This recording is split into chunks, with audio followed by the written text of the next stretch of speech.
Well, how about turning that into just a fevered pitch for Johanna as she comes up here. Come on, Johanna.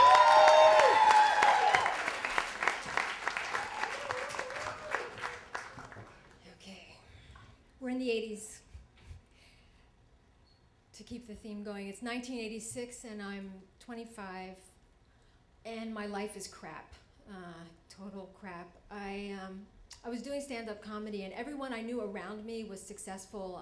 I had been doing audition nights with Ray Romano and Brett Butler and Sam Kinison, and I was still working as a secretary, and the only job I had gotten up to that point was doing a public service billboard for a suicide hotline.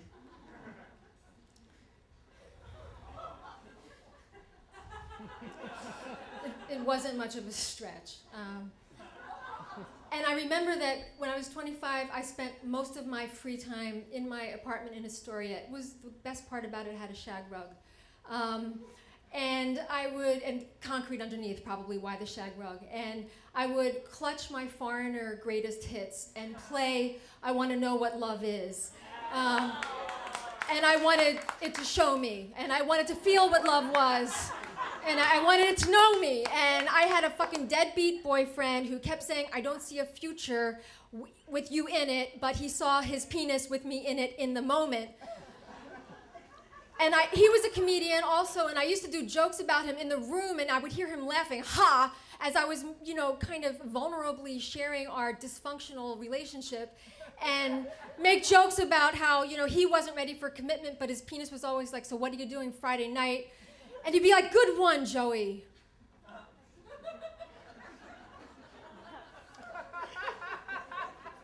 It wasn't really that funny. So 25 years old, trying to send a message. So 25 years old, and I get this phone call from out of the blue at home, and it's this reporter from the Los Angeles Times. And he's doing an expose article about a cult that I had been involved with when I was 12 years old.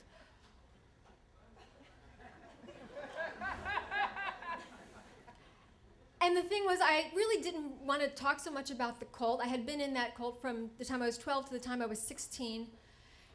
But the first thing I thought about was, how the hell did you get my name? You know, it was like another universe away. And the reporter said, oh, I got it from Reverend Michael Bookbinder, the former Reverend Michael Bookbinder. And my heart stopped, and I really needed some kind of, I wanted to scream. It wasn't appropriate for the reporter for him to know I had that much baggage about this one man who basically, when I was 12 years old, rescued me. He rescued me from my Who's Afraid of Virginia Woolf family environment. My mother constantly drinking, my father passing out, and the arguments, and occasionally lapsing into Italian with each other, even though we were Jewish. And violence, smoking. There was so much smoke growing up in my house. You know, I should be on an iron lung by now. My mother would go through cartons of cigarettes by the day. And Michael Bookbinder was a minister who I met just accidentally. His former life, he had been a guitar teacher and actually had a reputation of teaching like people like Eric Clapton. He was friends with the Youngbloods. He was like this superstar, karate, black belt, Clint Eastwood, minister of the New Age, who my parents happened to know. And I got caught smoking, and they said, the school said she has to see a counselor. So my parents were like clueless. Well, send her to Michael, the New Age minister. Not figuring that within 3 minutes of sitting in front of this man alone, as I'm picking up on his, first of all, heavy, thick Old Spice in the air, his amazing, just karate body build, and him telling me that I was a beautiful soul, that I was ever going to fucking leave his place. And all I could think about was, I don't really want a counseling as much as a date, but I became his Chila, his dedicated student. And I followed Michael around when he gave seminars, and he got quite a following in Philadelphia and New York, and he was in the newspapers, blah, blah, blah, blah, blah, 1974. And then when I was 14, he just disappeared. He just disappeared. And I had never had so much rage and abandonment, and it's all happening in this conversation with this Los Angeles reporter, and I feel like pretty much vomiting up all this, and instead I just say, where is he? I'd like to get in touch with him.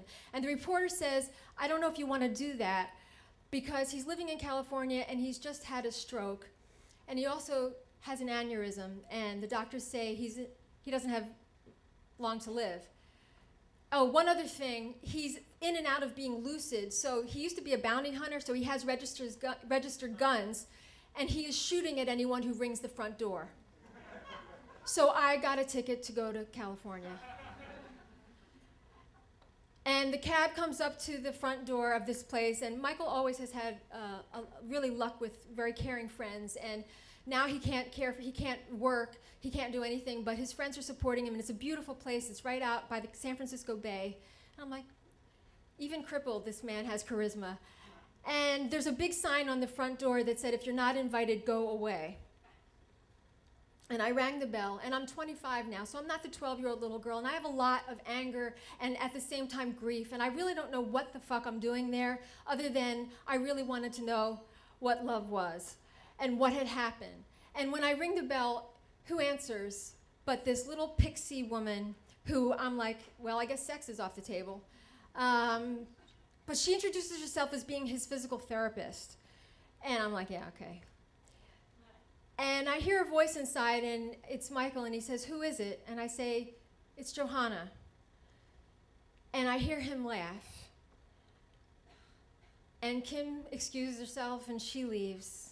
And I don't really want to go into the living room, and I don't really want to see this man who had been a superhero to me. This man had stood up to my father and said to my father, if he ever touched me, that he would kill him.